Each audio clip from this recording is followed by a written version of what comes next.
According to the news that is circulating all over the internet, this boy in a video ya that is showing on my screen na dayari n'ala na-efugharị n'ala. Governor Chukwuma Charles Soludo gara demolish his shop, including his goods in that shop. According to this boy, ọ sị that na-esetụlụrụ ya na January 2026.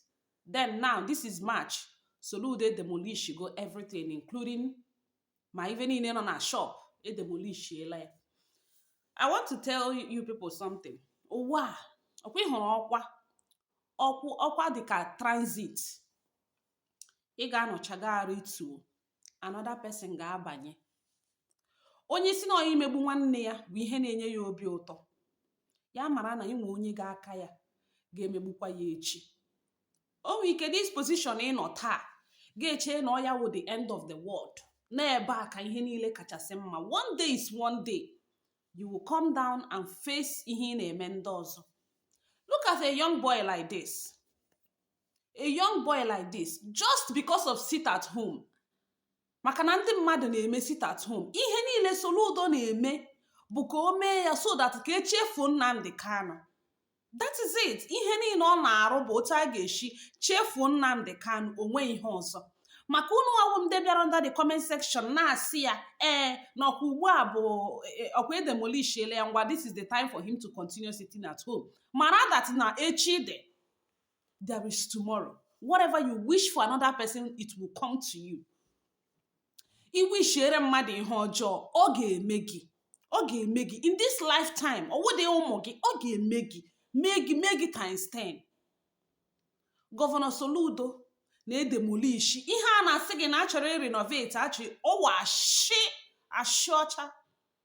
He's just doing it because of that sit at home. Onye na-enweghị ụvụrụ ka a na-apụta kọrọ chachamangwo ndị a ha ekwete. Ọwụ somebody like me.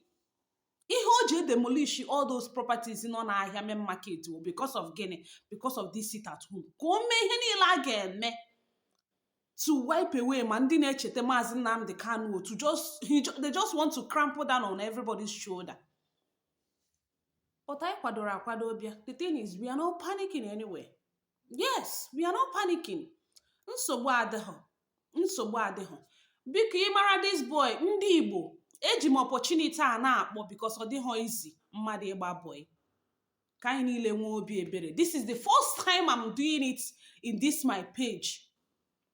This is the first time I am doing this particular thing.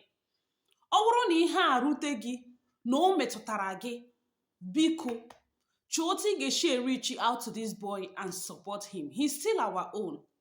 Maazị Nnamdi Kanu is our own. So I decided there to sit at home for him. People should also remember that yes, we need assistance. Biko ka anyị nyere onwe anyị aka.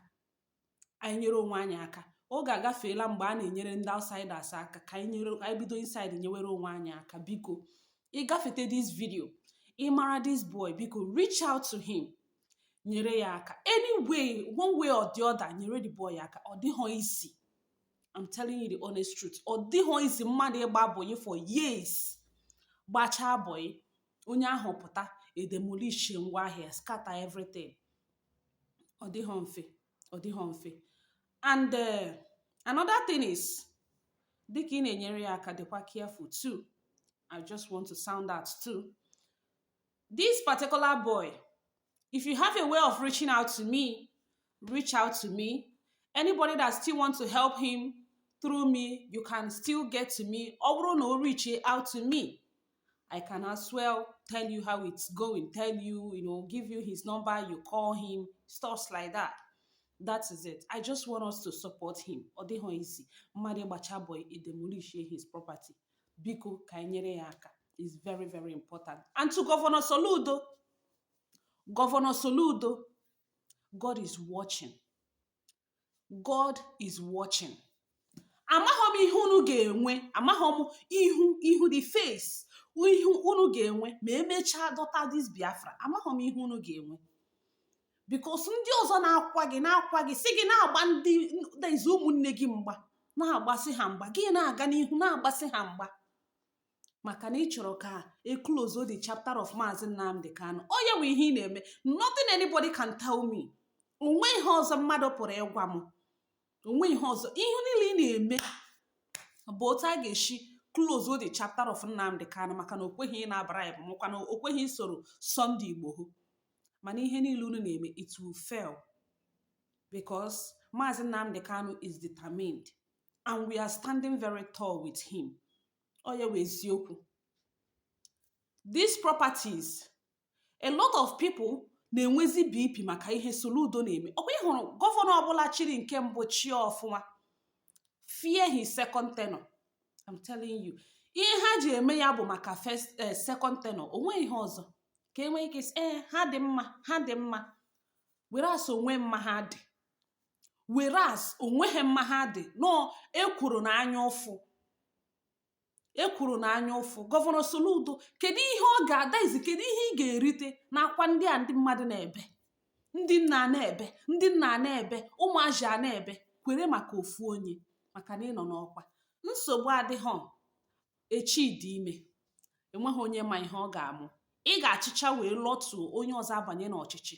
Ị nwee ike ị nọrọ na mkpagbu ndị Igbo ga-agbatara gị ọsọ enyemaka mgbe ahụ si na enweghị onye tụfuru gị ọnụ. Thank you so much for watching this video. If this is your first time coming across my video, please do well to share, support nwa bụ unu.